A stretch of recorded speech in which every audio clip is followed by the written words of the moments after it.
మంచి ఫాలోయింగ్ ఉన్న తమిళ స్టార్ సూర్య తెలుగు దర్శకుడు వెంకీ అట్లూరి తెలుగు నిర్మాత నాగవంశీలతో చేసిన తమిళ చిత్రం విశ్వనాథ్ అండ్ సన్స్ ఈ రోజే తమిళంతో పాటు తెలుగులోనూ ఒకేసారి విడుదలైన ఈ చిత్ర విశేషాలేంటో ఇప్పుడు చూద్దాం పదండి. మొదటగా కథ విషయానికి వస్తే సంజయ్ విశ్వనాథ్ అంటే సూర్య పెద్ద బిజినెస్ మ్యాన్. అతను ఒలింపిక్స్ లో స్వర్ణ పతాకం సాధించిన షూటర్ కూడా. చిన్నతనంలో ఎదురైన ఓ అనుభవం వల్ల అతను పెళ్లి చేసుకోకూడదని నిర్ణయించుకుంటాడు. అయితే తన కుటుంబానికి వారసుడు కావాలన్న తల్లి కోరికను నెరవేర్చడం కోసం అతను సరోగసి ద్వారా ఒక కొడుక్కి తండ్రి అవుతాడు. అయితే కొంతకాలానికి ఆ పిల్లాడు అరుదైన జబ్బు బారిన పడతాడు. బోన్ మ్యారో ట్రాన్స్ప్లాంట్ చేయాల్సిన పరిస్థితి తలెత్తుతుంది. ఈ పిల్లాడిని కాపాడేందుకు సంజయ్ కుటుంబంలోకి వచ్చిన మ్యాడీ అంటే మమితా బైజుకి ఇక్కడ ఎదురైన అనుభవాలేంటి, సంజయ్తో ఆమెకు ఏర్పడిన బంధం ఎలాంటి పరిణామాలకు దారితీసింది అన్నదే మిగతా కథ. కథనం విశ్లేషణ విషయానికి వస్తే విశ్వనాథ్ అండ్ సన్స్ సినిమా మొదలైనప్పుడు సూర్య మమితా బైజు కాంబినేషన్ అనగానే ఇదేదో భగవంత్ కేసరి టైప్ సినిమా అయ్యుండొచ్చని, మమితాకు ఫాదర్ ఫిగర్ లాంటి పాత్రలో సూర్య కనిపిస్తాడేమో అనుకున్నారు చాలా మంది. కానీ టీజర్ లో సూర్యకు జోడీగానే మమిత నటించిందని, ఇది వయసు అంతరం ఉన్న ఇద్దరి మధ్య ప్రేమాయణం నేపథ్యంలో నడిచే కథ అని తెలిసినప్పుడు అందరూ ఆశ్చర్యపోయారు. వెంకీ అట్లూరి ఎంచుకున్న ఈ పాయింట్ ఒక స్టార్ హీరో సినిమాల్లో ఊహించలేనిదే. అయితే ఇక్కడి వరకు కొత్తదనం చూపించిన వెంకీ మిగతా సినిమాలో చూపించింది సగటు ప్రేమ కథ, ఫ్యామిలీ డ్రామానే. అయినా కూడా 2.5 గంటలకు పైగా నిడివిలో పెద్దగా బోర్ కొట్టకుండా ఆసక్తికర కథనంతో సినిమాను నడిపించాడు. తెలిసిన సీన్లనే అందంగా తెరపై ప్రెజెంట్ చేయడం ద్వారా అతను విశ్వనాథ్ అండ్ సన్స్ ను ఎంగేజింగ్ గా మార్చారు. మధ్యలో కొంత నెమ్మదించిన రొటీన్ అనిపించినా కూడా క్లీన్ ఫ్యామిలీ ఎంటర్టైనర్ గా తెరకెక్కడం వల్ల కుటుంబ ప్రేక్షకులను ఈ సినిమా ఆకట్టుకుంటుంది. యువ ప్రేక్షకులకు ఇది జస్ట్ ఓకే అనిపిస్తుంది. విశ్వనాథ్ అండ్ సన్స్ లో మూల కథ కొంచెం కొత్తగా అనిపిస్తుంది, కానీ ఇందులోని ఉపకథలన్నీ ఎన్నో సినిమాల్లో చూసినవే. ముఖ్యంగా హీరో తన సవతి సోదరి పెళ్లికి వెళ్లి అక్కడంతా సెటిల్ చేసేసే సీన్లు లెక్కలేనన్ని సార్లు చూసుంటాం.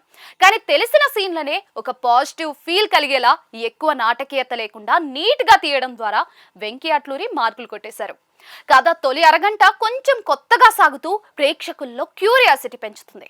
మేకర్స్ చెప్పినట్లుగానే హీరో నేపథ్యం అంతా కూడా గజనీ సినిమాలో సంజయ్ రామస్వామిని పాత్రను గుర్తుకు తెస్తుంది. మమితా బైజుకు 100% నప్పే అల్లరి పిల్ల పాత్రనే క్రియేట్ చేసి దానికి ఒక చిన్న ట్విస్ట్ ఇచ్చి ఆ పాత్రను ఇంట్రెస్టింగ్ గా మార్చాడు దర్శకుడు. లీడ్ క్యారెక్టర్స్ రెండు కూడా వేటికవే ప్రత్యేకంగా ఉండటంతో విశ్వనాథ్ అండ్ సన్స్ ఆరంభంలోనే ప్రేక్షకులను కథలో ఇన్వాల్వ్ అయ్యేటట్టు చేస్తుంది. అయితే ప్రధాన పాత్రలు పరిచయం అయ్యాక ఈ కథ ఎలా సాగబోతోందో అన్నది ప్రేక్షకులకు ముందే ఒక ఐడియా వచ్చేస్తుంది. రాధిక చేసిన హీరో తల్లి పాత్రను సైతం ఎంటర్టైనింగ్ గా తీర్చిదిద్దడం, మరొక వైపు మమిత చేసే అల్లరితో ప్రథమార్థం మంచి వేగంతో నడుస్తుంది. సూర్య కనిపించిన ప్రతిసారి మెస్మరైజింగ్ స్క్రీన్ ప్రెజెన్స్ తో ఆకట్టుకుంటాడు. హీరో హీరోయిన్ల age gap, love story odd గా అనిపించకుండా దాన్ని చాలా మెచ్యూర్డ్ గా తీర్చిదిద్దాడు దర్శకుడు. Vishwanath and Sons first half youth మెచ్చే కొత్తదనం, వినోదాన్ని అందించడంతో పాటు కుటుంబ ప్రేక్షకులు మెచ్చే అంశాలతో పర్ఫెక్ట్ బ్లెండ్ అనిపిస్తుంది.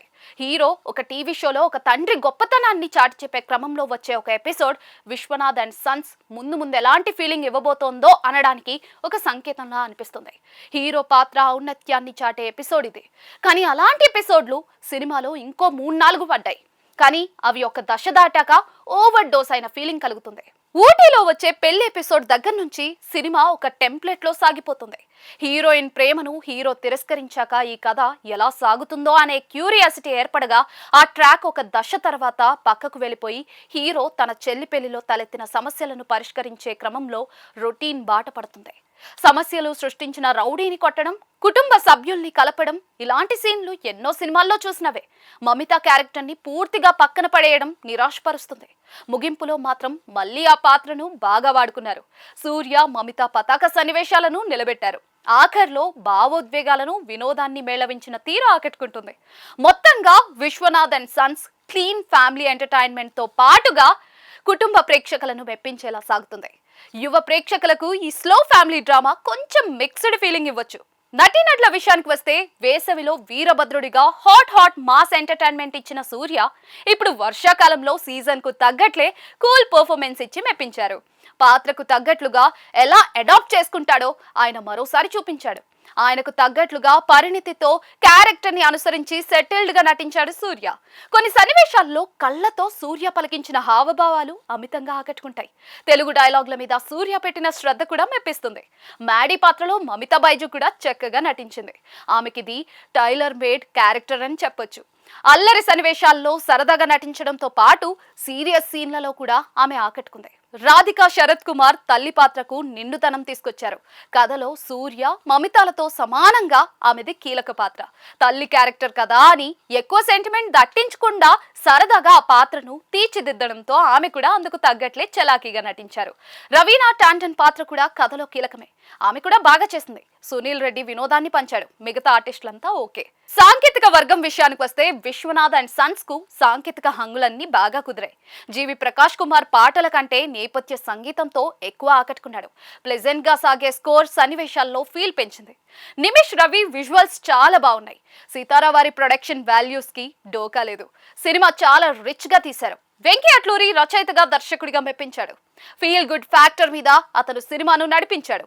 అతను ప్లెజెంట్ మూమెంట్స్ చుట్టూ కథనాలు అల్లుకున్న తీరు, వాటిని తెరపై ప్రెజెంట్ చేసిన వైనం బాగుంది. అతను డైలాగ్ రైటర్ గాను ఆకట్టుకున్నాడు. మనుషులు విడిపోయేది గొడవల వల్ల కాదు, ఆ గొడవల తర్వాత ఎలా మాట్లాడాలో తెలియక లాంటి హృద్యమైన సంభాషణలతో పాటు యూత్ మెచ్చే ఫన్నీ డైలాగ్స్ కూడా అతను రాశారు. సెకండ్ హాఫ్ లో వెంకీ రైటింగ్, స్క్రీన్ ప్లే మీద ఇంకాస్త కసరత్తు చేయాల్సిందే. చివరిగా Vishwanath and Sons feel good family cinema. Rating 5కి 2.75 ఇవ్వచ్చు.